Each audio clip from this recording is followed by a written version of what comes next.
Monsieur le Président de l'Assemblée nationale, chers collègues garde des Sceaux, ministre de la Justice, honorables députés, je vais me limiter au périmètre circonscrit par le Président de l'Assemblée nationale,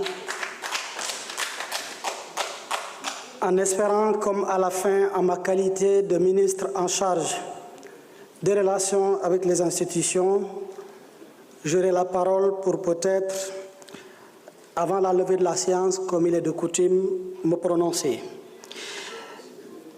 Je vais simplement, après une demande persistante auprès du Président de l'Assemblée nationale, que je remercie enfin de m'avoir remis la parole, répondre aux quelques interpellations des honorables députés. À deux reprises, aujourd'hui, c'est l'honorable député Moussa Diakhaté qui m'interpelle au sujet des agents du pôle emploi, notamment les arriérés de salaire. Je réponds d'abord par dire et avouer publiquement ici que oui, nous avons des arriérés de salaire dus aux agents du pôle emploi. À date, 4 arriérés de salaire, bientôt 5. Et je me dois l'explication à cette auguste assemblée. Et peut-être le cordon ombilical sera tout de suite fait avec le sujet à l'ordre du jour. Mais d'abord aux faits. Je rappelle que le budget ici voté par l'Assemblée nationale dédié au pôle emploi est de 10 milliards. Et je rappelle, comme la pratique financière le veut, sur ce budget de 10 milliards, il y a ce qu'on appelle une lettre de décaissement, laquelle indique l'échéance de décaissement de ce budget-là à raison de 2,5 milliards par trimestre. Les 4 trimestres, ça fait 4 fois 2,5 milliards, nous avons les 10 milliards. Le Pôle emploi compte entre 869 et 671. Je dis entre parce que les audits que j'ai engagés ont permis de voir beaucoup de disparités. C'est pourquoi je donne le segment. Malheureusement, il a été recruté du personnel sans aucune ligne dédiée au paiement de ce personnel. Qu'est-ce qui a été fait? Comment ils ont été payés depuis le début de l'année? C'est que le montant dédié à la convention État-employeur, qui est de 10 milliards, c'est cette ligne-là qui a été utilisée pour le paiement des salaires. Alors que État-employeur, ce n'est pas pour le paiement des salaires, c'est la convention qui est un outil extrêmement important, j'appuie, qui existe depuis 1987 et qui sera continué. C'est ce montant-là, cette ligne votée ici à l'Assemblée, qu'il a été procédé à des ponctions pour le paiement des salaires. Ça, c'est ce que les comptables pourraient qualifier de détournement d'objectifs. Et c'est la situation que nous avons trouvée sur place. Mais ce n'est pas que ça. Parce que ce n'est pas la raison qui est à l'origine du retard. La raison à l'origine du retard est la suivante. Le premier trimestre 2024, le montant de 2 milliards correspondant au trimestre a été bel et bien décaissé, 2,5 milliards. Malheureusement, à notre grande surprise, et c'est signalé dans la passation de service supervisée par l'IGE, qu'au mois de mars, contrairement à ce qui devait être, un montant de 601 millions a été décaissé et dont on ne sait jusqu'à présent c'est destiné à quoi, ça a été viré à qui, c'est payé à qui. Je dis ici que les arriérés de salaire des agents du pôle emploi aujourd'hui se stabilisent à environ 380 millions.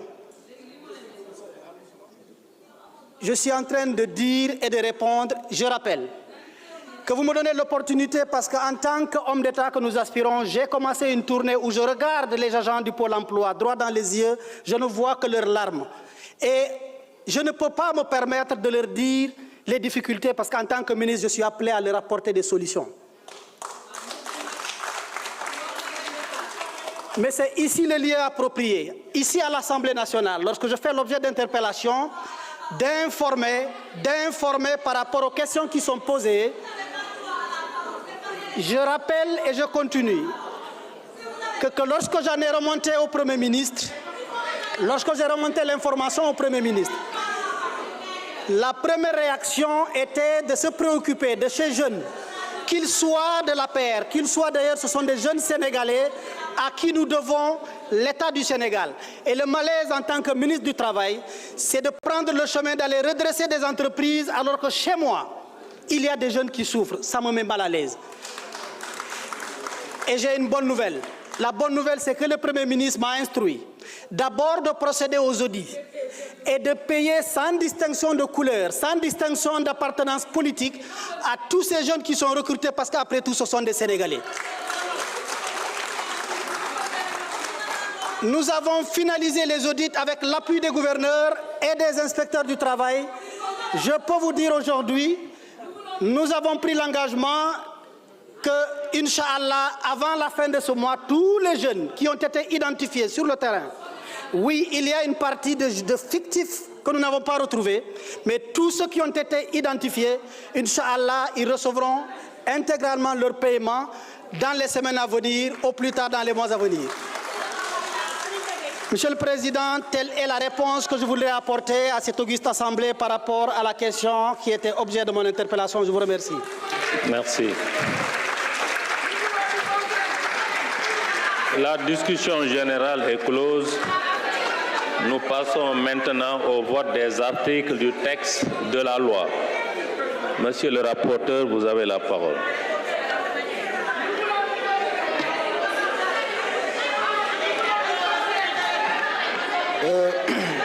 Chapitre 1er, des dispositions générales de l'article 1er à l'article 3.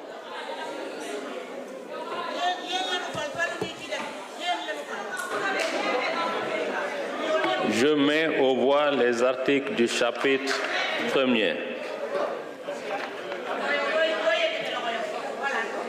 Non, attends. Non, restez sur place. Non, c'est pas possible. Vous faites une note. Non, attends, on respecte. Voilà. Je mets aux voix les articles du chapitre 1er. Merci. Quels sont ceux qui sont pour leur adoption?